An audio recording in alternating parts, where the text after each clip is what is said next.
안녕하세요. 저는 한국산업기술시험원에서 근무하는 박형관입니다. 이번 시간에는 제가 여러분들에게 전자의료기기 EMC 대책 방법 및 사례에 대해서 소개를 시켜드리도록 하겠습니다.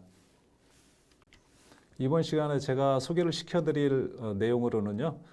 첫 번째, EMC 시험 개요에 대해서 간략하게 설명을 드릴 예정이고요. 그 다음에 전자의료기기 EMC 시험 항목에 대해서 또한 소개를 시켜드리도록 하겠습니다. 그리고 가장 중요한 부분인데요.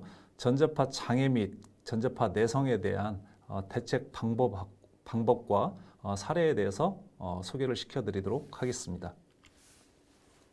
먼저 전자파를 하기 위해서는요. 주파수 개념이 굉장히 중요한데요. 이 시간에 주파수 개념에 대해서 간략하게 한번 짚고 넘어가 보기를 원합니다. 전자파라고 하는 것은 전기장과 자기장으로 구성된 파동을 의미하는데요. 모든 전기장과 자기장으로 구성된 파동을 전체를 다 전자파라고 하지는 않고요. 파형이 초당 3조번 진동하는 것까지라고 표현을 했는데요. 3조번이면 대략 300GHz까지를 의미한다고 생각하시면 됩니다. 여기에는 우리가 볼 수 있는 빛이나 뭐 엑스레이, 또 라디오, TV 전파, 또 자외선 등이 포함이 될 수 있습니다. 그림을 보시면은요, 표를 보시면은요, 여기 보시면은 우리가 이제 눈으로 볼 수 있는 가시광선 대역이라고 표현이 되어 있는데요. 아시는 것처럼 빨주노초 파남보로 되어 있죠. 빨간색부터 보라색까지 표현이 되어 있는데 빨간색부터 보라색으로 갈수록 주파수는 더 높아집니다. 이 또한 전체적인 전자파의 영역 안에 포함이 될 수 있다고 볼 수 있습니다. 그 낮은 주파수에서는 적외선, IR 적외선이 있고요. 또 레이더도 있고요. 또 FM, TV 이런 신호들이 있겠죠. 또 높은 주파수 대역에서 보시면은 UV 자외선이 있고 엑스레이 등이 있습니다. 또한 이제 주파수 개념에서 보면 사람이 들을 수 있는 가청 주파수 대역 또한 이게 이제 그 주파수 포함이 되는데요. 우리가 아시는 것처럼 가청 주파수 대역은 20Hz부터 22kHz를 우리가 포함하고 있다고 보시면 될 것 같습니다. 이렇듯 전자파에서는 이 주파수 개념이 굉장히 중요한데요. 제가 주파수 개념에 대해서 설명을 드리는 것은 전자파를 측정을 할 때 시험 항목이 주파수 기준으로 나누어지기 때문에 주파수 개념에 대해서 설명을 드렸습니다. 이제 EMC 원리에 대해서 간략하게 설명드리길 원합니다. EMC는 양립성의 개념인데요. 우리 EMI와 EMS로 구분할 수 있습니다.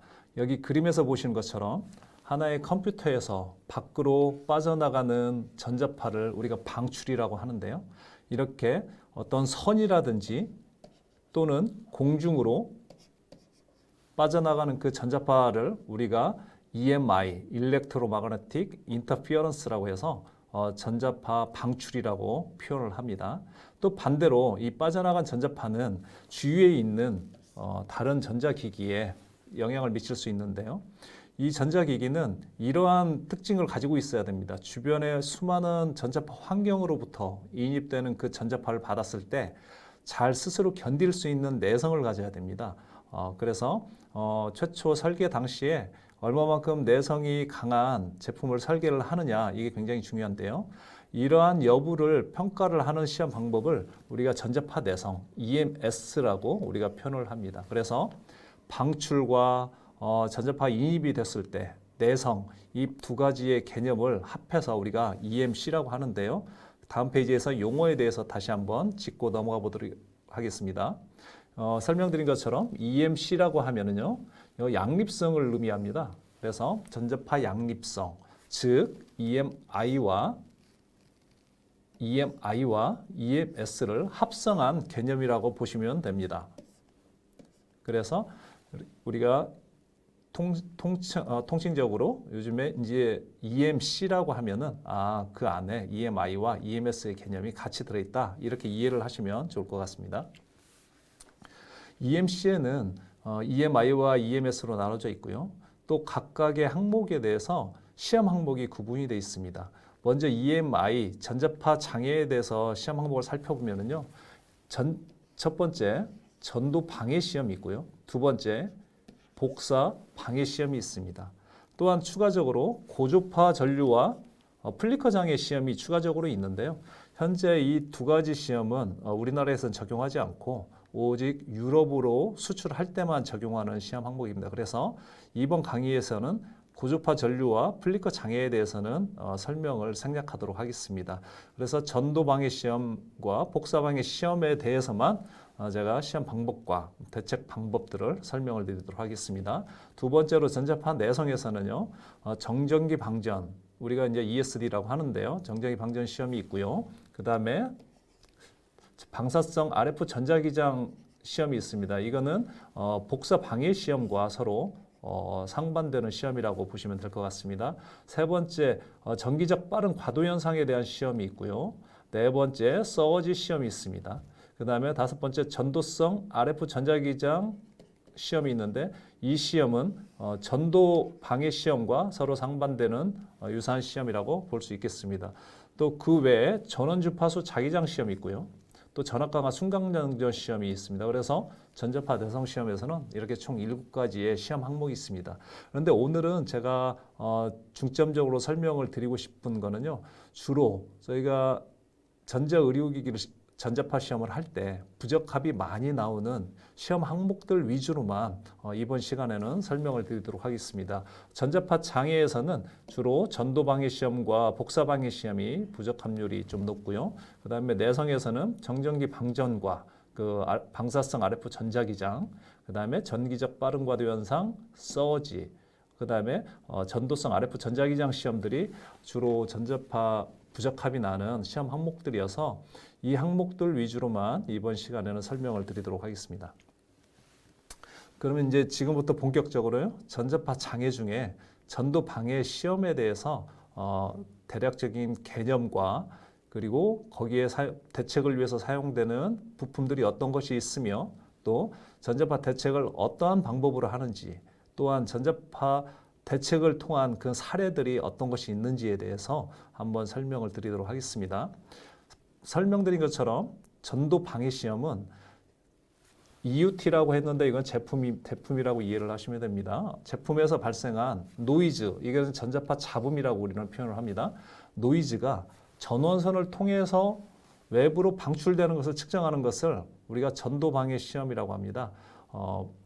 전원선을 통해서 방출되는 거라고 했는데요. 때로는 신호선을 통해서도 방출이 될 수 있습니다. 그래서 어떠한 선을 매개체로 해서 방출되는 것을 우리는 전도 방해라고 하고요. 그 개념을 보시면 도선을 통하여 회로에 노이즈가 결합되는 형태를 우리가 전도 방해 시험이라고 합니다. 여기 그림을 보시면은요. 이 제품은 이거는 제품이라고 보시면 되고요. 이거는 전원선입니다. 전원선을 통해서 전류가 흘러 들어갈 때 제품 회로를 통해서 흘러 들어간 전류에 전자파 노이즈가 껴서 밖으로 나갈 수 있습니다. 그래서 이 최종적으로 나오는 양을 측정하는 것을 전도 방해 시험이라고 하고요. 전도 내성은 말씀드린 것처럼 내성 시험에서 전도성 방해와 서로 상반되는 시험 항목이라고 보시면 될 것 같습니다. 오른쪽 그림은 전도 방해 시험을 어떻게 수행하는지 그 장면을 사진을 찍어서 저희가 보여드리고 있습니다. 이 테이블 위에 제품을 올려놓고요. 그 다음에 전원을 연결을 합니다.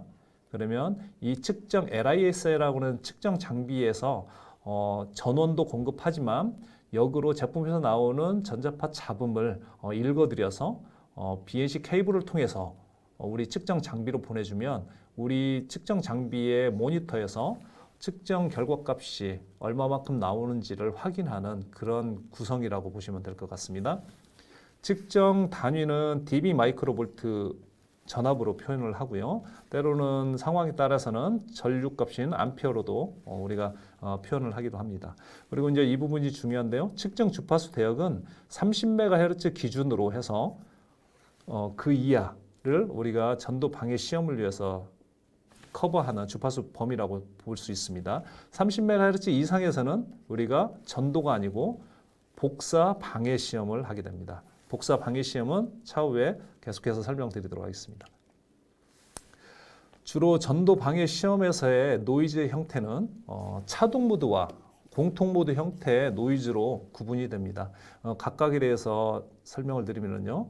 차동 모드는 노멀 모드 또는 디퍼런셜 모드라고도 하는데요. 이 차동 모드는 이 각 선과 선 사이에 발생하는 전압사에서 나타나는 그 노이즈라고 보시면 될 것 같습니다. 그 보통 우리가 전원선을 보면 라이브, 뉴트럴 두 선이 있고요. 또 제품에 따라서 접지선이 있는데요.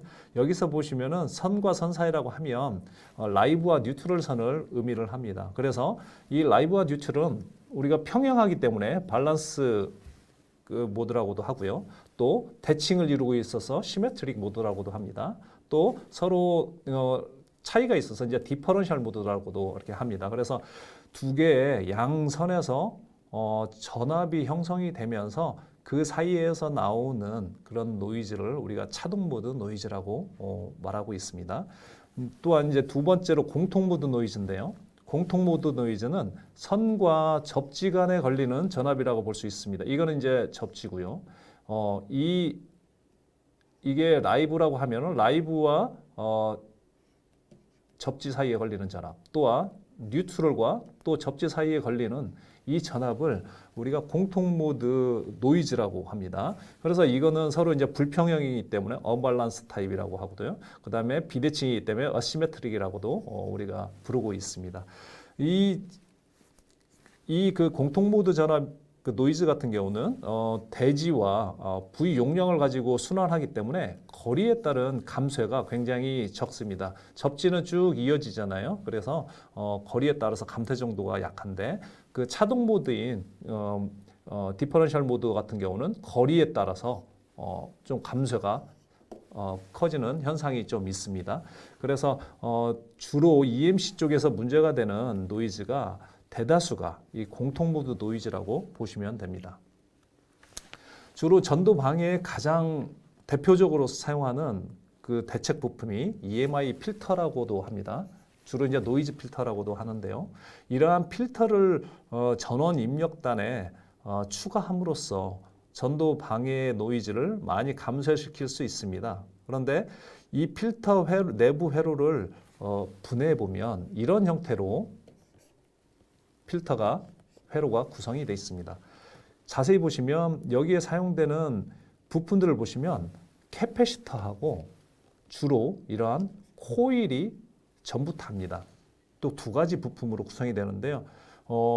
이 두 개의 그 부품을 어떻게 구성을 하느냐에 따라서 노이즈를 얼마만큼 감소시킬 수 있냐, 이것이 핵심이라고 보시면 될 것 같습니다. 물론 이 캐패시터와 코일도 종류에 따라서 두 가지씩 지금 나뉩니다. 여기 라인과 라인 간에 걸리는 캐패시터를 우리는 X 캐패시터, 그 다음에 라인과 접지 간에 걸리는 캐패시터를 우리는 Y 캐패시터라고 하고요. 또 코일도 각 라인과 라인의 내단자에 걸리는 거를 우리가 CM 모드, 공통 모드 초코 코일이라고 하고요. 또 여기는 없지만 또 라인 사이에 이 사이에 걸어주는 우리 코일을 DM 모드 초코 코일이라고 합니다. 그래서 모양은 이렇게 생겼습니다. 각 그 인덕터와 이제 코일이죠. 코일과 캐패시터의 그 역할에 대해서 잠깐 설명을 드리고 싶은데요. 코일은 이러한 형태로 되어 있습니다. 코일은 마치 우리가 보면은 이제 저항처럼 생겼는데요. 이 코일은 저항과 유사한 기능을 한다고 보시면 될 것 같습니다. 이게 임피던스의 공식이 JWL이라고 하잖아요. 임피던스는 특성 임피던스는 코일 같은 경우는 JWL입니다. 이게 이제 각 주파수인데요. 주파수에 따라서 코일의 그 저항값이 달라질 수 있습니다. 그리고 캐패시터 같은 경우는 특성 임피던스가 JWC분의 1이에요. 이게 반비례한 거죠. 그래서 주파수에 따라서 임피던스 값이 좀 달라지는 현상이 있는데 제가 이 말씀을 드리는 거는 각 그 주파수마다 우리가 사용하는 그 적용되는 대책 부품이 코일이냐 캐패시터냐 달라지기 때문에 이 말씀을 드립니다. 다시 앞장으로 들어가서 좀 더 설명을 좀 드리도록 하겠습니다. 이쪽에서 전원이 이쪽에서 입력이 되거든요. 이쪽이 전원이 입력이 되면은 전류가 흐르겠죠. 이렇게 회로로. 그리고 이쪽은 부하단이라고 보시면 될 것 같습니다. 부하단, 즉 이거는 제품의 회로가 되겠죠. 회로단으로 전류가 흘러 들어가게 됩니다.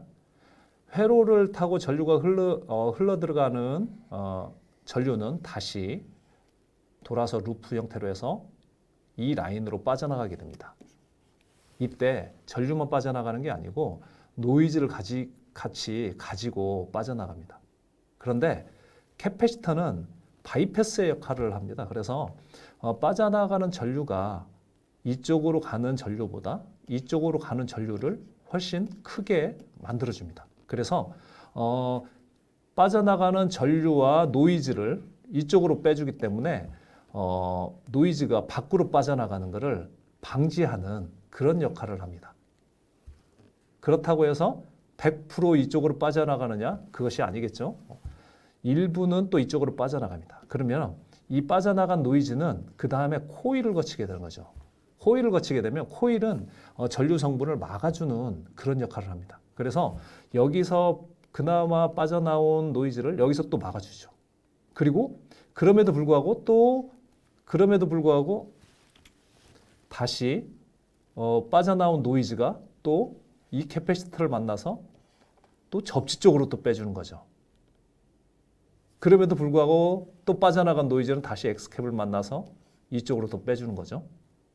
그렇게 계속해서 구성을 하게 되는 게 이 필터의 원리라고 보시면 될 것 같습니다. 즉, 캐패시터는 전류의 흐름을 더 유연하게 만들어서 오히려 도선보다도 저항값이 더 작게끔 해서 노이즈가 그쪽으로 빠져나가게 유도하는 거고, 이 코일은 노이즈가 가는 거를 전류 제어하는 저항처럼 이 코일에서 노이즈를 막아주는 그런 역할을 한다. 그렇게 이해를 하시면 좋을 것 같습니다. 그래서 우리가 전도방해 시험할 때 캐패시터와 코일 두 개의 부품을 이용을 해서 어떤 필터 회로를 구성을 해서 우리가 대책을 한다, 이렇게 보시면 될 것 같습니다.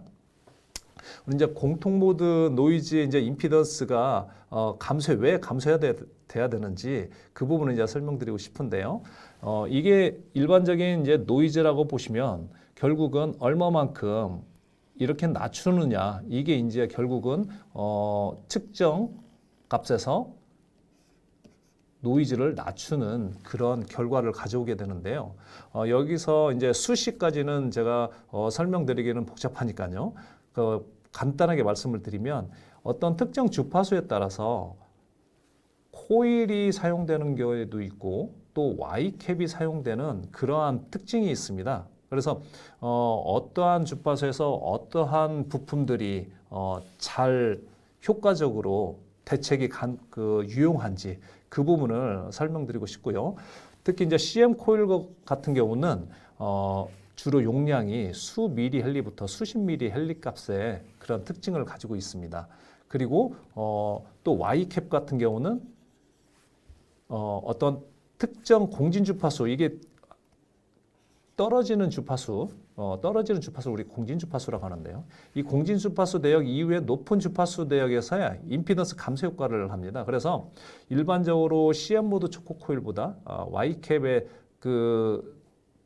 대책 주파수 범위가 더 높은 것을 우리는 또 알 수 있습니다.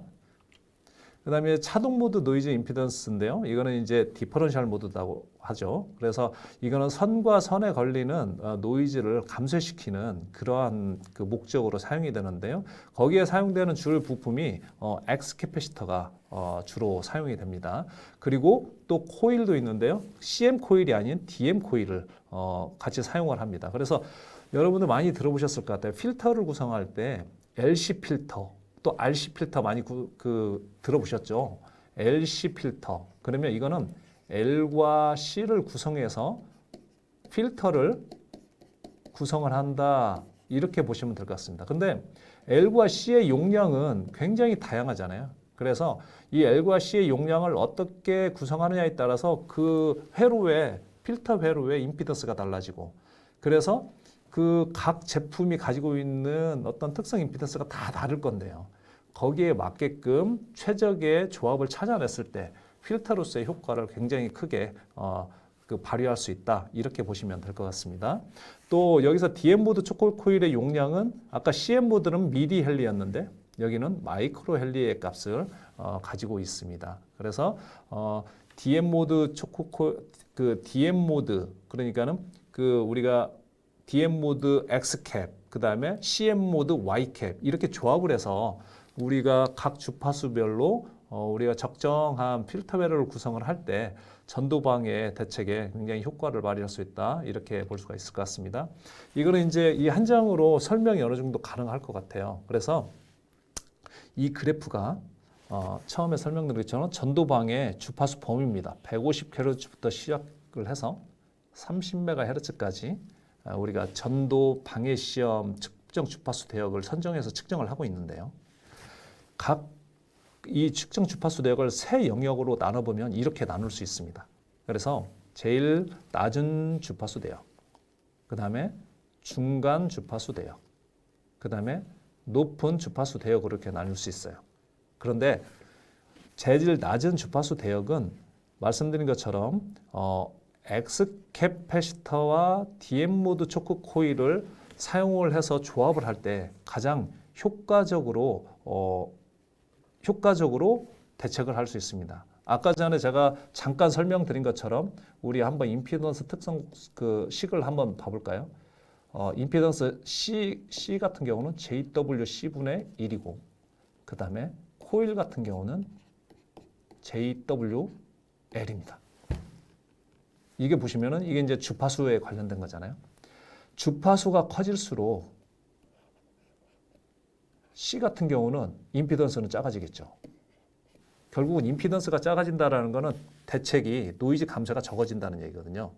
그러면 C 캐패시터 같은 경우는 주파수가 높아질수록 그 임피던스는 더 작아지기 때문에 효과가 없어지는 거죠. 자, 코일 같은 건 볼까요? 주파수가 높아지면은 임피던스도 높아져요. 그래서 코일은 주파수가 높아질수록 임피던스 높아지기 때문에 코일은 뒤쪽에서 그 영향을 미치는 거죠. 또 이런 원리로 이해하시면 될 것 같아요. 그래서 이 낮은 주파수 대역에서는 주로 X 캐패시터는 라인과 라인에 걸어주는 캐패시터라고 보시면 될 것 같습니다. 라인과 라인에 캐패시터를 걸어주는 거죠. DM 모드 초크 코일은 이 선 중간에 이렇게 걸어주는 걸 DM 모드 초크 코일이라고 하죠. 그래서 DM 모드 초크 코일과 X 캐패시터를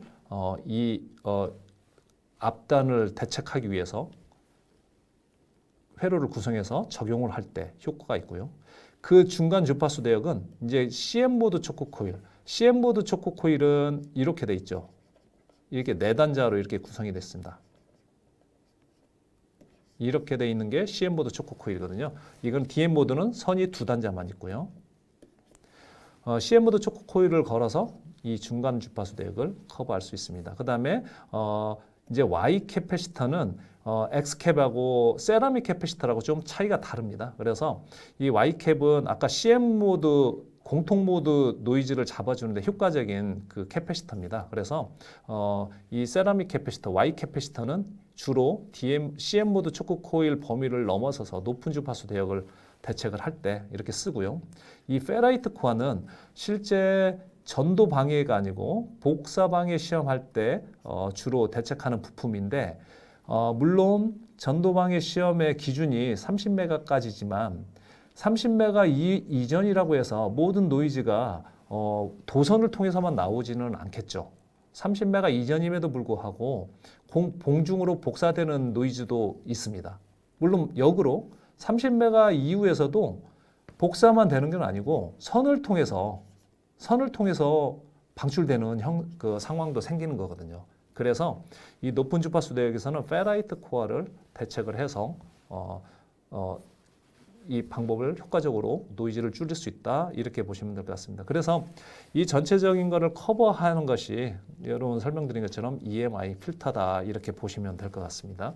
이 필터의 종류에도 굉장히 여러 가지 있어요. 용량별로 전부 달라요. 용량이 달라지면 임피던스가 달라지기 때문에 효과가 전부 천차만별이기 때문에 실제 어떠한 노이즈 분석 장비가 있지 않은 한은 다양한 필터를 그 제품에 맞게끔 적용을 해서 최적의 코일을 찾는 방법이 지금 가장 손쉬운 방법이라고 이렇게 말씀드릴 수 있겠습니다.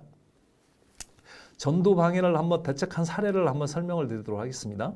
처음에 대책 전에 이 제품 같은 경우는 굉장히 이 붉은색이 실선인데요. 굉장히 높게 나왔죠. 부적합이. 그런데 이렇게 낮췄습니다. 그 과정에는 이러한 그 대책 방법이 있었어요. AC 전원 라인과 라인 사이에 X 캐패시터를 0.1 마이크로패럿이라는 X 캐패시터를 저희가 달았을 때 이 정도로 낮췄는데 용량을 좀 더 키워보니까 점점 이렇게 줄어드는 현상을 좀 볼 수 있습니다. 이렇게 더. 그래서 용량이 점점 커지면서 그 노이즈를 바이패스 시키는 그 능력이 극대화되기 때문에 더 많은 노이즈를 줄일 수 있다. 그렇다고 해서 무조건 용량을 키운다고 해서 100% 죽는 건 아닙니다. 그 제품이 가지고 있는 임피던스 특성도 고려를 해야 되기 때문에. 그러나 대체적으로는 용량이 커질수록 노이즈 줄어드는 양이 많아진다. 이렇게 볼 수는 있을 것 같습니다. 그리고 이제 이거는 제품이 어떤 히터에서 전류 제어 소자에 의해서 이제 노이즈가 나오는 형태였는데요. 이 경우에도 저희가 이 앞단 쪽이잖아요. X 캐패시터 0.47 마이크로패럿을 달았을 때 노이즈가 현격하게 줄어드는 걸 볼 수 있었습니다. 이거는 이제 재빈 기능인데요. 이것도 앞단에서 주로 이제 많이 노이즈가 발생을 했죠. 이 부분도 우리가 종전에는 0.47 마이크로패럿을 우리가 달았을 때 이렇게 나왔는데 이걸 용량을 키웠어요. 1까지. 한 2배 이상 키운 거죠. 그랬을 때 이만큼 줄어드는 거를 우리는 확인할 수 있습니다. 그 다음에 이거는 이제 모터 기능을 가진 제품인데요. 이만큼 여기서 문제가 좀 됐고 또 이 부분에서도 좀 문제가 좀 됐었죠. 이 부분은 X캡을 사용을 해서 이 부분을 죽였고요.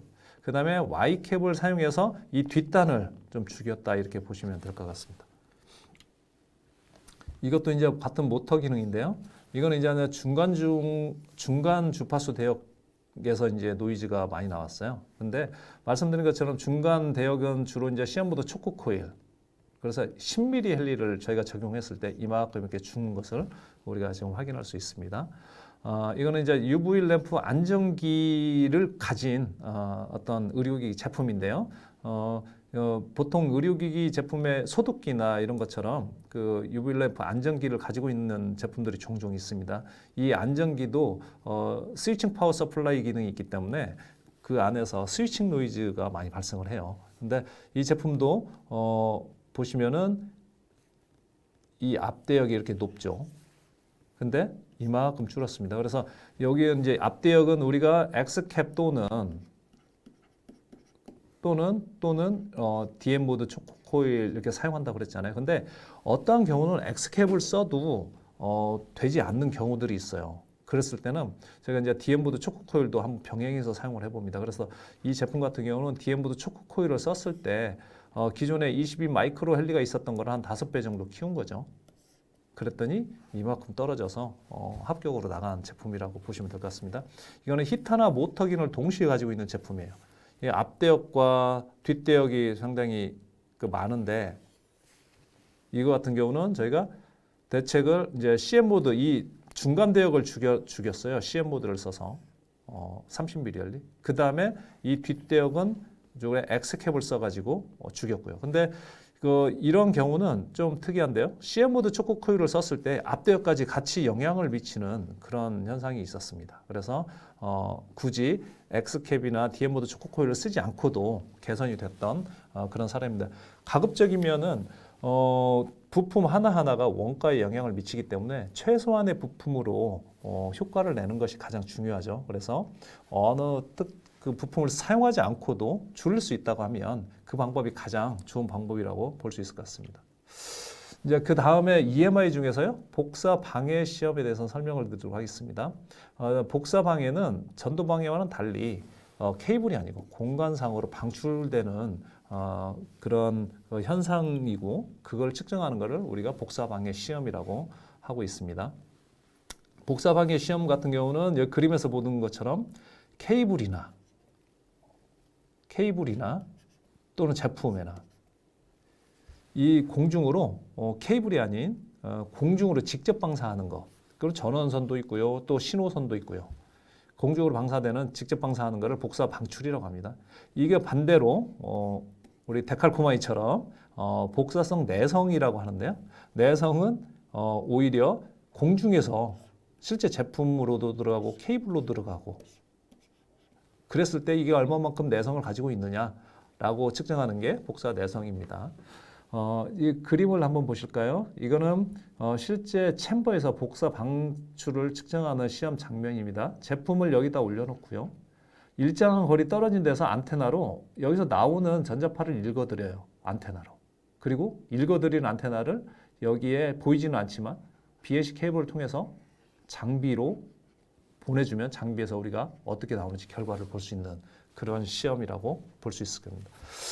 측정 단위는 dB 마이크로 볼트에다가 장이 필드니까 퍼 메타를 1m당 얼마가 나온다. 그래서 퍼 메타가 붙고요.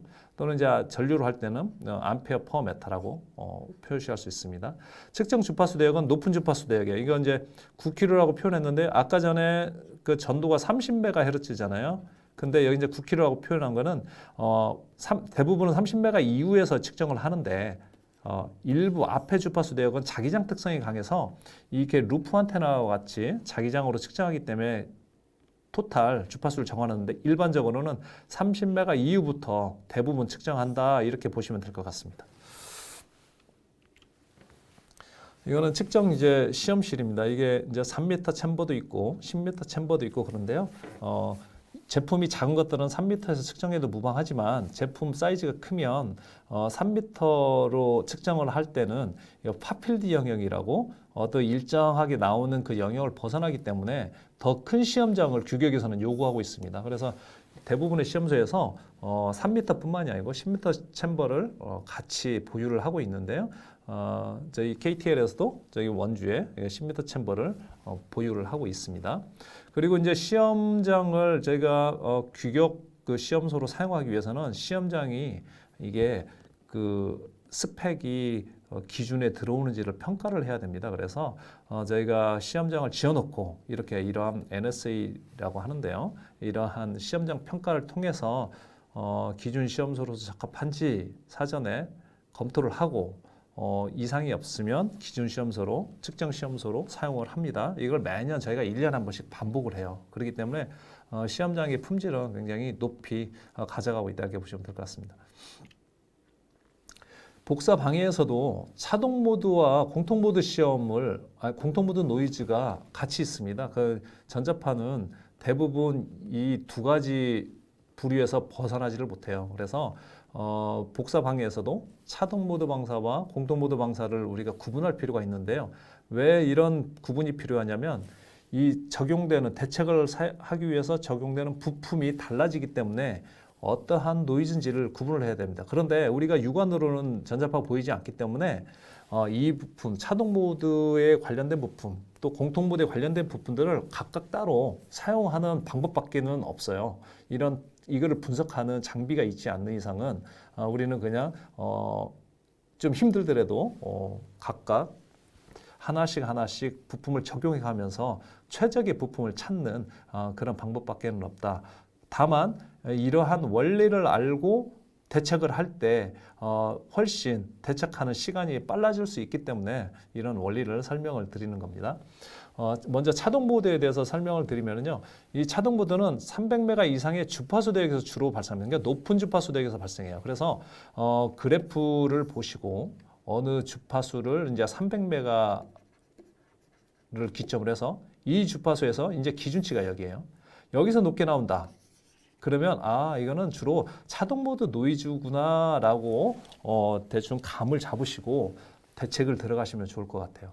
그거에 대한 이제 대책 방법으로는 그 루프에 이런 루프 형태가 있는데요. 이 루프 형태를 좀 작게를 만들어줘서 면적을 최소화하다 보면 여기서 발생되는 이 그 노이즈 형태가 줄어들 수 있기 때문에 가급적이면 회로의 루프를 좀 작게 만들어주고 그 다음에 PCB를 이제 전자파가 밖으로 빠져나가지 못하도록 차폐하는 그런 방법. 그 다음에 케이블을 가급적 멀리 이겨. 그러니까 케이블이 가까이 있을 때 하고 뭐 어떤 경우는 이렇게 뭐 섞여 있는 경우도 있거든요. 그러면 서로 상호 나오는 이 케이블들은 각자 노이즈를 발생하는 안테나 역할을 하기 때문에요. 서로 상호 커플링을 미칩니다. 그래서 가급적이면 보기 좋은 케이블 배치가 실제 전자파에서도 굉장히 노이즈 감소하는 데 효과가 있습니다. 그래서 케이블이 너무 무질서하게 있으면 그 커플링이 돼서 나중에 원인 분석할 때 너무 힘들어요. 그래서 가급적이면 케이블 배치라든지 선 배치는 굉장히 깔끔하게 명료하게 해줄 필요가 가지 있습니다. 그리고 케이블과 케이블 사이는 가급적이면 멀리 이격시키는 게 가장 좋습니다. 공통보드는 이제 이 회로내 이런 기생 성분에서 발생하는 그 형태의 노이즈인데요. 아무래도 서로 판과 판이 붙어 있으면 여기에 캐패시턴스가 형성이 돼서 여기서 이제 발생을 합니다. 근데 이러한 그 공통보드 노이즈는 300메가 이하의 낮은 주파수대에서 주로 발생해요. 그래서 아까 말씀드린 것처럼 300메가 이하의 그 그래프에서 300메가를 기준으로 해서요. 이게 기준인데 이렇게 나왔다. 그러면은 이게는 주로 공통모드 노이즈 강성이 크구나. 이렇게 생각을 하시고 접근하는 게 좋다. 이제 말씀을 드리고 싶습니다. 이런 경우는 이제 접지 전압을 최소화해야 되고요. 그다음에 케이블에 주로 이제 페라이트 코어 한번 보여드릴 건데요. 페라이트 코어를 이제 감거나 또 션트 저항이라고 이 그 전류값을 우회시키는 직접 회로로 들어가지 않고 이렇게 접지라든지 이런 쪽으로 우회시키는 그런 저항들을 추가를 하는 게 좋습니다. 그리고 케이블은 가급적 차폐된 케이블을 쓰고요. 또 케이블을 PCB 접지와 격리라고 했는데요. 케이블은 항상 그 접지로부터 좀 많이 이격을 시켜서 해주면은 공통보드는 많이 좋아질 수 있습니다. 말씀드린 것처럼 케이블과 가까이 되면 커플링이 되잖아요. 근데 공통보드는 케이블과 접지 사이에서 발생되는 전압이기 때문에 노이즈이기 때문에 이거를 이격을 시켜주면 전자판 거리에 반비례하기 때문에 이격시켜주는 만큼 떨어질 수 있습니다. 주로 복사 방해에서 가장 많이 넣는 부품이 페라이트 코어입니다. 이게 굉장히 중요한 부품이에요. 그래서 페라이트 코어는 아마 기존에 한번 경험 있으신 분들은 다 보셨을 것 같은데요. 이러한 형태로 다양한 형태의 페라이트 코어가 있습니다. 그래서 페라이트 코어는 사용하는 방법은 이런 신호선이나 전원선 케이블에 이렇게 감아주는 거예요. 그러다 보면 여기 발생되는 노이즈를 얘가 흡수체 역할을 하거든요. 흡수를 시켜서 밖으로 방출되는 양을 줄여주는 그런 역할을 한다고 보시면 될 것 같습니다. 그런데 여기 페라이트 코어 이렇게 적용되는 거 있죠. 이렇게 양 케이블을 여기다 적용해서 페라이트 코어를 효과를 극대화하기 위해서는 턴수를 감아주는데 그냥 이렇게 씌우는 것보다는요. 이거를 1턴, 2턴, 3턴 턴수를 많이 하면 할수록 효과는 더 굉장히 증대됩니다. 페라이트 코어도 아무거나 다 쓸 수 있는 건 아닙니다. 페라이트 코어도 각 특징에 따라서 임피던스 특성이 달라요. 그래서 이런 페라이트 코어를 전문적으로 만드는 회사에서는 페라이트 코어를 판매를 할 때 이런 페라이트 코어 종류별 특성 곡선을 같이 제공을 합니다. 여기 보시면 이 그린 컬러로 돼 있는 이거는 LF라고 하는데요. 굉장히 이건 낮은 주파수죠. 여기 보시면 10MHz니까 우리는 보통 이제 한 30MHz 이 포인트부터 시작을 하잖아요. 근데 10MHz니까 우리하고는 많이 해당 사항은 없겠죠. 그리고 이제 30MHz부터 1기가 요즘에 18기가까지 이제 측정을 하는데요. 보시면은 여기에 블루 컬러로 돼 있는 이게 이제 임피던스가 제일 높은데 감소량이 제일 높은 포인트겠죠. 27 블루 컬러가 감소량이 이 정도 주파수 커버되고요. 그 다음에 28은 그보다가 조금 더 높고요. 주파수가. 그 다음에 HF는 아주 높은 주파수를 커버하는 건데. 그런데 우리가 일반적으로 의료기 같은 경우는 30메가부터 보통 1기가까지 하고 1기가부터 18기가까지 이렇게 주로 하는데요. 여기 보시면은 이 30메가에서 1기가 사이가 가장 많이 문제가 좀 많이 되지 않습니까? 그래서 일반적으로 많이 사용하는 페라이트 코어가 27과 28 이거는 그 제조사에서 제공하는 모델입니다. 그래서 각 제조사에서 사용하는 모델명에 따라서 다 달라질 수는 있습니다. 그래서 이러한 부품들을 가장 많이 사용을 해서 이 주파수 대역을 노이즈를 우리가 감소시킨다 이렇게 보시면 될 것 같아요. 그래서 페라이트 코어가 아무거나 있다고 아무거나 갖다 낀다고 되는 건 아니고 그 특성 곡선을 잘 살피셔서 적용하는 게 가장 좋습니다. 그리고 실제 페라이트 코어 제조 회사에게 요청을 할 때도 특성 곡선을 같이 요청을 해서 자기 제품이 부적감 나는 주파수 특성을 분석을 하고 거기에 맞게끔 맞는 페라이트 코어를 구매를 해서 적용하실 필요가 있다 이렇게 말씀드릴 수 있습니다. 또 하나 이건 HDMI 케이블인데 요즘에는 이제 모니터라든지 또 이러한 그 기기들을 같이 빌트인 타입으로 많이 장착을 하고 있는 의료기기들이 의외로 또 많이 있더라고요. 근데 모니터가 있다 보면은 이제 그 고속 데이터 인터페이스 케이블인 이 HDMI 케이블을 많이 연결을 하게 되는데요. 이 HDMI 케이블은 이 고속 데이터 전송 주파수가 있습니다. 148.5 또는 297MHz의 전송 주파수가 있어요. 근데 이 주파수에서 어떤 특정 펄스를 발생을 합니다. 그러다 보니까 이 특정 주파수에서 나오는 노이즈가 굉장히 높게 나와요. 그래서 이런 경우 굉장히 잡기가 쉽지가 않아요. 페라이트 코어를 달아도 잡히지도 않고 또 HDMI 케이블 자체가 잘 페라이트 코어에 잘 감기지 않고 좀 그런 부분이 있거든요. 그래서 이런 경우는 그 코어를 다는 것보다 조금 비싸더라도 이런 실드된 차폐된 케이블로 교체하는 거를 한번 고려해 보시면 굉장히 좋습니다. 그래서 이거는 이 주파수 대역을 한번 보시고 이 주파수 대역에서 어떤 그 특정 신호가 기준치를 넘어선다라고 했을 때는 이게 HDMI 케이블의 문제가 될 수 있겠구나라고 인식을 하는 게 중요할 것 같아요. 그래서 이거를 차폐된 케이블로 한번 선택을 해서 교체하시면 좋을 것 같습니다. 대부분의 시험소에서는 이런 차폐 케이블을 가지고 있어요. 그래서 혹시나 시험소에 요청을 해서 한번 시험소에 가지고 있는 차폐 케이블로 교체를 해서 측정을 해보고 그게 맞다 그러면 향후에 판매를 하실 때 차폐 케이블을 구매를 해서 같이 판매하시면 좋을 것 같습니다. 이제 사례를 한번 보겠습니다. 이 첫 번째 제품은 이 주파수 이 대역에서 지금 좀 높게 나오는 경향이 있었어요. 근데 이 경우에 이게 내시경용 광원 장치였는데 이거는 이제 신호선에 페라이트 코어를 저희가 장착을 해보니까 뭐 드라마틱하게 떨어진 건 아니지만 그래도 기준치 내에 들어오는 정도로 노이즈를 감소시킬 수 있었습니다. 또 두 번째 제품 초음파 수술기였는데요. 지금 앞주파수대에서 많이 높았었죠. 이때도 페라이트 코어인데 이때는 페라이트 코어를 아까 그 임피던스 특성에 맞게끔 27에 해당되는 페라이트 코어를 저희가 이제 했었고요. 그리고 이 복사 방해에서 가장 중요한 게 접지 보강입니다. 모든 전자파는 그 노이즈가 그거를 감소시킬 수 없으면 빨리 빠져나갈 수 있도록 어떤 그 패스 경로를 형성해 주는 게 중요하거든요. 그게 이제 접지거든요. 접지는 무한대이기 때문에 노이즈가 쉽게 빠져나가면 접지에서 다 사그라들어요. 그래서 모든 제품의 기본이 되는 건 접지 보강은 반드시 필요합니다. 그래서 첫 번째 그 부적합이 나면은 우리 제품이 접지가 잘 돼 있는지 그걸 가장 먼저 1순위로 한번 보시는 게 가장 좋아요. 그래서 접지 보강이 좀 가끔은 그 나사가 풀려가지고 접지 케이블이 떨어져 있는 경우도 종종 있어요. 그랬을 때 접지를 강하게 체결하고 접지 케이블은 잘 빠져나가게 하려면은 면적이라든지 두께가 두꺼우면 더 잘 빠져나가겠죠. 그래서 케이블을 좀 두꺼운 케이블 또 잘 빠져가는 케이블로 교체를 해보고 그리고 나서 이제 페라이트 코어도 달아보고 이렇게 하는 겁니다. 자, 세 번째 전동 휠체어인데요.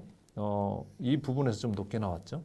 이 부분도 이게 그 입출력단에 페라이트 코어를 장착을 했고요.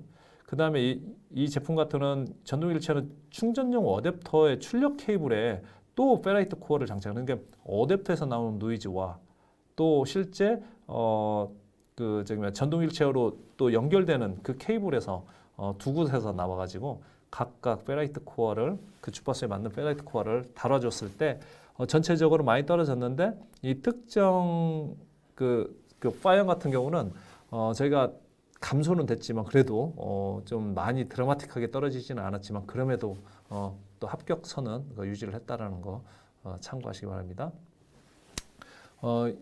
그 다음에 이제 펄스오미터라고 이제 이 제품인데요. 이 제품도 지금 어떤 그 싱글 모드 파형의 노이즈가 발생을 했어요. 이렇게. 근데 이 제품 같은 경우는 이 신호선 쪽에 벨레트 코어를 장착했을 때 굉장히 드라마틱하게 많이 떨어지는 부분을 좀 확인할 수 있습니다. 이쪽이 다 사라졌죠. 이쪽이. 그렇죠? 그다음에 레이저 수술기인데요. 레이저 수술기는 굉장히 높은 주파수 대역에서 어떤 클럭성 노이즈가 많이 나왔는데요. 얘는 이제 모니터 케이블, HDMI 케이블에 문제가 좀 있었습니다. 그래서 케이블을 차폐 케이블로 저게 바꾸고 또 전원 케이블에 펠레트 코어를 또 장착을 했을 때 기준치 이내로 많이 떨어짐을 좀 볼 수 있었습니다. 그다음에 로봇 보조 조정형 운동 장치인데요. 이 부분은 굉장히 중간 주파수 대역부터 굉장히 문제가 좀 많이 됐었네요. 그렇죠? 이 경우에도 HDMI 케이블에 문제가 좀 있었습니다. 그래서 HDMI 케이블을 차폐 케이블로 하나 바꿨을 뿐인데 이렇게 드라마틱하게 저기 떨어지는 현상을 찾을 수 있었습니다. 그런데 이게 측정을 하다 보면 굉장히 예상치 못한 그런 부분에서 노이즈가 발생하고 있고 또 대책도 의외의 곳에서 대책이 이루어진다는 것을 좀 시험을 하다 보면 확인할 수 있어요. 그래서 가벼운 거라도 놓치지 마시고 하나하나 바꿔가는 그런 부분들이 필요할 것 같습니다. 주로 이제 EMI에서는 전도 방해와 복사 방해에서 주로 많은 부적합이 나요. 그래서 그 부분에 대해서 지금까지 이제 간략히 설명드렸고요. 내성에서 한 7가지 시험 항목이 있는데 그 중에 부적합이 나는 항목만 몇 가지만 설명을 좀 드리도록 하겠습니다. 첫 번째 정전기 방지한 시험에 대해서 간략하게 개요를 설명을 드리면은요. 이게 이제 겨울철에 정전기 많이 발생하잖아요. 그걸 시뮬레이션 하는 시험인데요. 이게 회로에 영향을 미칠 때는 그 회로에 굉장히 데미지를 주어서 회로가 망가질 수 있는 그런 현상들이 있습니다. 그래서 그 부분을 시험하는 시험이다 이렇게 보시면 될 것 같고 방사성 RF 전자기장 내성 시험인데 이거는 복사 방해와 서로 상반되는 시험이다, 반대되는 시험이다 이렇게 보시면 될 것 같습니다. 그 다음에 버스트 내성 시험이 있는데요. 얘는 이제 그 릴레이 같이 릴레이 접점이 굉장히 짧은 시간에 스위치가 온오프가 되잖아요. 그랬을 때 이게 스위칭 과도 현상이라고 우리는 표현을 하는데요. 그랬을 때 그 스위칭이 됐을 때 어떤 펄스가 발생을 하거든요. 그 펄스가 회로 내부에 들어가면 영향을 미쳐요. 그래서 그 부분을 평가하는 시험이라고 보시면 될 것 같습니다. 그다음에 서지 내성은 이제 낙뢰 현상이라고 하는데 이거는 그 집에 조명 스위치 온오프 할 때 굉장히 단회성이지만 굉장히 큰 펄스가 들어가는 그런 현상이라고 이렇게 보시면 될 것 같아요. 그럴 때 굉장히 과도 전압이 그 제품에 인가될 수 있거든요. 그래서 그런 부분들을 우리가 시뮬레이션해서 얼마만큼 제품이 서지 내성으로부터 잘 견디는지 이런 것들을 보는 시험이라고 보시면 될 것 같습니다. 그다음에 전도성 RF 전자기장 내성 시험인데요. 이 시험은 EMI의 전도 방해 시험과 서로 상반되는 시험이라고 볼 수 있습니다. 외부에서 전자파를 만들어서 쏴주는 거죠. 그랬을 때 제품이 가지고 있는 내성을 평가하는 시험입니다. 그 다음에 전원 주파수 자기장 내성 시험과 전압 강화 시험은 제가 개념만 설명을 드릴게요. 60Hz 전원 주파수를 사용하다 보면 60Hz의 그 전류를 어떤 코일에 인가하다면 반드시 자기장이 형성이 됩니다. 이렇게 이제 플레밍의 오른손 법칙처럼 그 엄지 손가락 방향으로 전류가 흐를 때 감기는 방향으로 자기장이 형성이 돼요. 그런데 이 자기장은 전류의 세기에 비례를 합니다. 그래서 전류가 세지면 자기장도 세지거든요. 그런데 대부분의 모든 제품들이 이런 그 전원선 그 주위에 위치해 있기 때문에 전류가 셀 경우 자기장이 항상 늘 상존해 있거든요. 그런 자기장으로부터 얼마만큼 제품이 견디느냐 이런 부분들을 보는 시험입니다. 근데 이 시험 같은 경우는 그렇게 부적합률이 높지가 않아요. 그래서 이번 그 설명회 때는 좀 저희가 따로 첨부하지는 않았습니다. 그 다음에 전압 강화 시험은 교류 전원에서 발생하는데요. 교류는 항상 교류 사이클을 가지고 있기 때문에 주파수 사이클을 가지고 있기 때문에 전압이 DC처럼 일정하지 않습니다. 이렇게 플럭추에이션이 일어나요. 그래서 전압이 220V를 인가함에도 때로는 210V가 떨어질 수도 있고 때로는 순간적이지만 190V로 떨어질 수도 있거든요. 그런데 이 회로에서는 제품이 예를 들어서 전압 강화가 30%가 됐다고 만약에 제품이 꺼지거나 이러면 위험한 상황이 생길 수도 있잖아요. 특히 수술기 같은 경우에. 그렇지 않도록 설계를 해야 될 의무가 있습니다. 제조자는. 그래서 그 부분들을 보는 평가다 이렇게 보시면 될 것 같습니다. 이제 정전기 방전 시험에 대해서 이제 한번 좀 살펴볼 텐데요. 정전기 방전 시험은 제품의 이런 메탈 부분과 비메탈 부분이 늘 상존해 있어요. 그래서 메탈 부분에 대해서는 직접적으로 저희가 팁을 대고 직접 쏘고, 비메탈 부분은 저희가 팁을 대지 않고 간접 방전 시험으로 해서 정전기를 인가를 합니다. 근데 정전기는 이게 어떤 직접 전류가 드러나는 게 아니고요. 정전기를 딱 인가하면 케이스 표면에 면전류가 쫙 퍼져요. 그러면서 이 면전류는 전류는 늘 높은 곳에서 낮은 곳으로 흘러가고 싶은 특징이 있거든요. 그래서 이 전류를 흘렸을 때 그 전류가 쉽게 어디로 쑥 빠져나가게끔 어떤 패스를 만들어주면 이게 회로에 영향을 미치지 않고 바로 빠져나가거든요. 근데 만약에 그 빠져나가는 패스, 그게 이제 접지인데요. 접지가 없으면 얘가 빠져나갈 공간이 없으니까 그 안에 계속 그 전하가 모여 있으면서 결국은 이 PCB에 영향을 미쳐요. 그러면서 정전기로 인한 PCB 다운이 생기거나 부품 고장이 생기거든요. 그래서 이 정전기 같은 경우는 다른 거 없습니다. 이게 어떤 정전기를 딱 인가를 했을 때 얘가 최대한 빨리 어떤 빠져나갈 수 있도록, 접지로 빠져나갈 수 있도록 어떤 패스를 설정해 주는 게 가장 중요합니다. 또한 이제 정전기 시험을 할 때 이제 그 대책하는 방법 중에 하나가 있는데요. 그 접지로 흐르게 하는 게 이제 기본이라고 말씀을 드렸고요. 또 가급적이면은 얘가 이제 그 인가를 할 때 그 케이스 도선 부분 또 내지는 메탈 부분이 보이지 않도록 그런 부분들을 좀 막아주는 것들이 좀 필요하고요.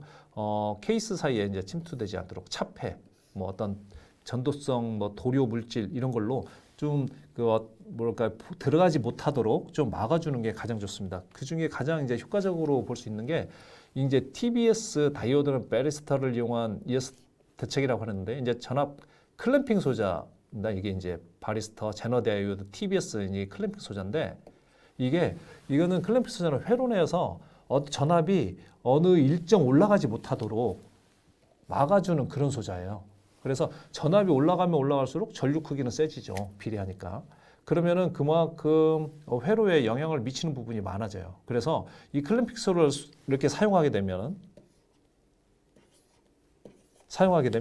어느 일정 전압이 못 올라가게끔 얘가 막아주니까 이 어떤 정전기의 양이 어느 일정 수준을 못 넘어가죠. 그러면서 이 회로가 견딜 수 있을 정도로 이렇게 이제 유지를 시켜주는 그런 그 부품들입니다. 그래서 일반적인 좀 메카니컬한 제품 같은 경우는 아까 말씀드린 차폐를 한다거나 또 내지는 그거를 이제 도선 부분 그 도체 노출 부분들을 좀 막아준다거나 이렇게 해서 개선을 하는데 이런 이제 그 메카니컬하지 않고 이제 좀 더 굉장히 회로가 복잡한 그 제품들 같은 경우는 이러한 클램핑 소자 그 부품들을 사용을 해서 어떤 전압을 클램핑 해주는 그런 대책을 할 때 정전기를 상당 부분 줄일 수 있습니다.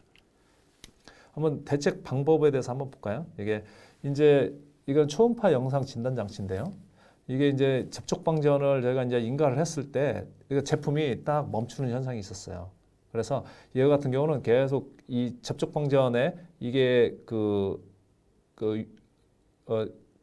절연 물질이죠. 절연 물질, 셀로판 테이프로 절연을 강화를 했어요. 그랬더니 그 문제를 개선할 수 있었습니다. 지금 이게 의료용 화학 소독기였는데요. 이 부분은 홀이 있는 부분이 전부 금속이 노출되어 있는 부분이었습니다. 그래서 이 부분을 전부 고무 캡을 장착을 해서 했을 때 그 부분이 동작 멈춤 현상이 개선이 된 사례고요. 이런 거치형 보육기인데요. 이 부분 같은 경우는 LCD 패널 쪽에 인가를 했을 때 이렇게 화면이 다운되는 그런 현상이었는데 여기도 이제 절연 물질 아크릴을 이제 부착해서 절연을 좀 강화시켰습니다. 그다음에 LCD 신호 인터페이스에 좀 간격을 좀 멀리해서 커플링되는 그 간격을 좀 이격을 했고요. 그다음에 케이블 또한 이제 실드 케이블로 변경을 해서 그 부분을 개선한 사례입니다. 그다음에 이제 진료용 기구였는데요.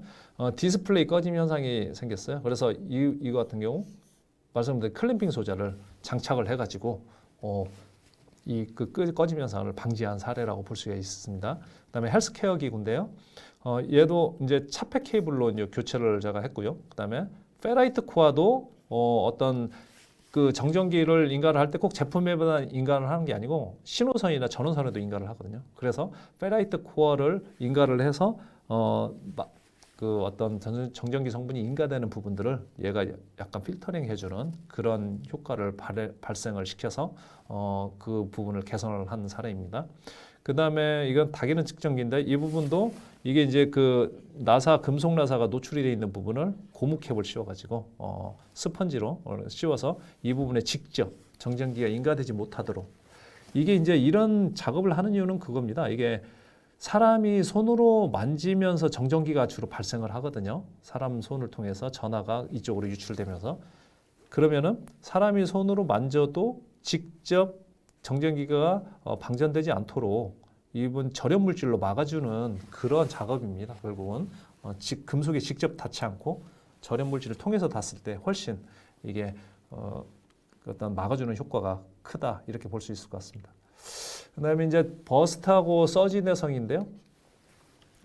이 부분도 비슷합니다. 그 내성 같은 경우는 아까 전압을 일정 전압 이상 못 가게끔 클램핑 부품을 달아주는 게 굉장히 중요해요. 그래서 MOV나 TVS 등의 다이오드를 이제 달아주면 좋고요. 그다음에 버스트와 서지는 전원 입력선 쪽에 우리가 릴레이 그 어떤 펄스 성분과 또 스위칭 낙뢰 스위칭 임펄스성 성분들을 전원선을 통해서 인가를 해주는 그런 시험이거든요.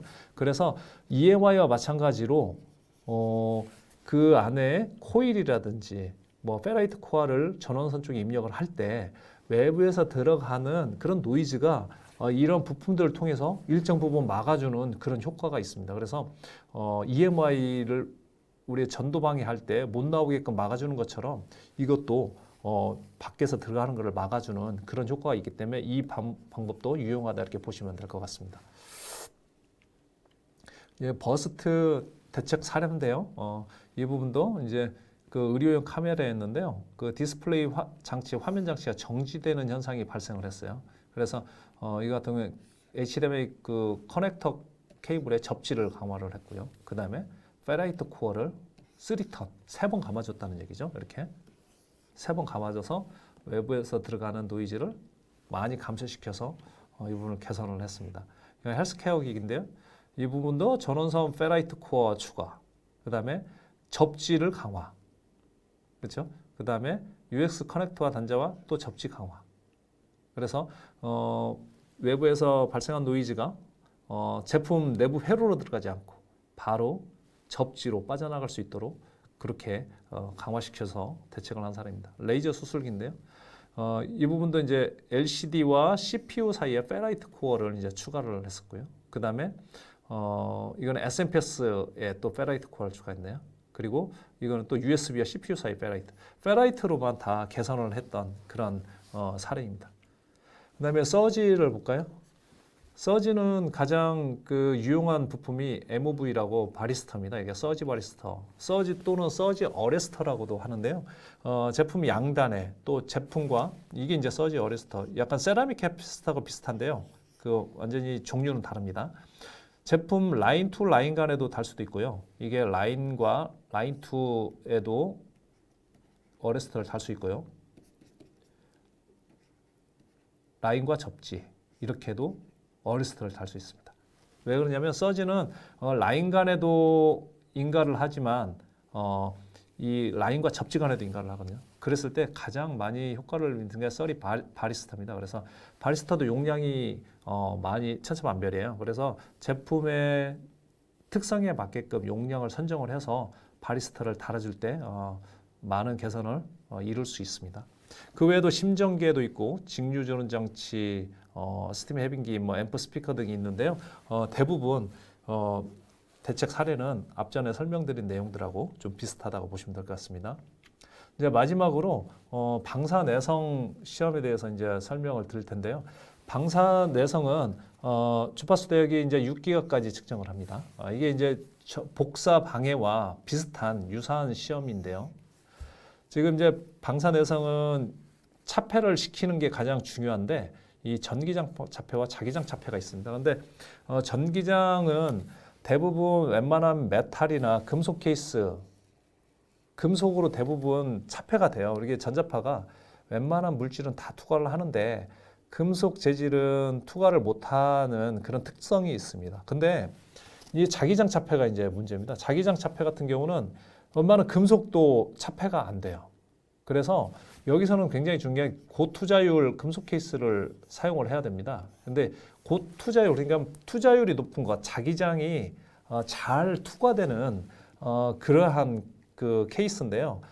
이러한 그 재질이 있습니다. 고투자율 그 부품 찾아보면 재질 보면은 이게 쭉 떠요. 근데 그 투자율이 높은 금속 케이스의 경우에 주변에 있던 자기장을 얘가 흡수를 하는 역할이 있어요. 그래서 그 캐패시터의 바이패스처럼 그 자기장을 받아들여서 회로로 가지 않고 주변으로 분산시키는 그런 역할을 해요. 그래서 자기장 차폐는 고투자율 금속 케이스 사용이 굉장히 중요합니다. 일반 금속 케이스 가지고는 안 돼요. 그래서 이 전기장과 자기장 차폐가 잘 되어야지만 이 방사내성은 그 개선을 이룰 수 있는데 근데 대부분이 이제 전기장이 많이 문제가 좀 일반적으로 많이 돼요. 그래서 만약에 전기장을 했음에도 불구하고 아무리 개선이 대책이 안 될 때는 자기장도 한번 같이 고민을 한번 해봐야 됩니다. 지금 이거는 홀터 심전기의 무선 기능인데요. 예, 이 같은 경우는 거기 RS 방해 신호 인가 중에 무선 기능이 끊김 현상이 좀 있었습니다. 그래서 그 페라이트 비드를 입력 신호에 이게 이제 그 무선 송신기 쪽이죠. 송신기 쪽 그 입력 신호에 이제 장착을 해서 저희가 이제 개선한 사례입니다. 근데 여기 이제 송신기 입력 페라이트 장착한 장면이 지금 여기에 표현이 안 돼 있네요. 그다음에 이제 이거는 LED 센서 등인데요. 이거 같은 경우도 지금 페라이트 턴수를 여러 턴 해서 3턴을 해서 깜빡거림 현상을 좀 개선한 사례입니다. 그다음에 얘는 이제 기록 장치인데요. 모니터 화면 출력 연결 단자에서 세라믹 캐패시터 100마이크로를 이제 세라믹 캐패시터라고 했는데 이것도 이제 그 어떤 클램핑 소재 역할을 좀 했기 때문에요. 여기다가 장착을 해서 개선한 사례라고 보면 될 것 같습니다. 이제 마지막으로 한번 요약을 한번 해보기를 원합니다. 그 제품 각 이제 부위별로 각 제품이 어디에서 노이즈가 발생하느냐에 따라서 사용되는 부품들을 여기다 열거를 했습니다. 이 각 노이즈가 발생하는 위치, 그 다음에 그 노이즈에서 어떻게 노이즈가 나올 때 그거를 대책하는 부품들이 뭐가 있는지를 여기다가 쭉 열거해 놨습니다. 그래서 뭐 AC 전원에서 있을 때는 뭐 초코 코일 캐패시터, 페라이트 코어, 뭐 디퍼런셜 모드냐, 커먼 모드냐에 따라서 이렇게 지금 나뉜다는 거. 케이블에서는 보통 이제 적용하는 게 우리가 클램핑 필터라는 이제 페라이트 코어를 많이 이제 사용하죠. 그 다음에 쉴드 같은 경우는 이제 흡수 물질이라든지 또 내는 가스켓을 사용해서 어떤 공간을 메워주는 그러한 그 부품을 사용한다. 이 안에 거의 EMC 대책에 대한 부품이 다 들어갔다 이렇게 보시면 될 것 같아요. 혹시 향후에 업무하실 때 참고하시면 좋을 것 같고요. 그다음에 이제 설계 이슈에 따른 대책이라고 이렇게 돼 있는데요. 보통 이제 배선 레이아웃이라든지 또 그라운드 실드 필터 이런 부분들인데 필터는 어디에 장착을 하고 뭐 이런 부분들을 여기에다가 좀 기록을 해놨습니다. 그래서 한번 이 표를 한번 보시고 향후에 적용을 하실 때 간략하게 어떤 부품을 사용하는 게 좋겠구나라는 거를 대략 생각하시면은 굉장히 유익이 될 것 같습니다. 짧지만 이 시간에 이걸로써 좀 마치도록 하겠습니다. 감사합니다.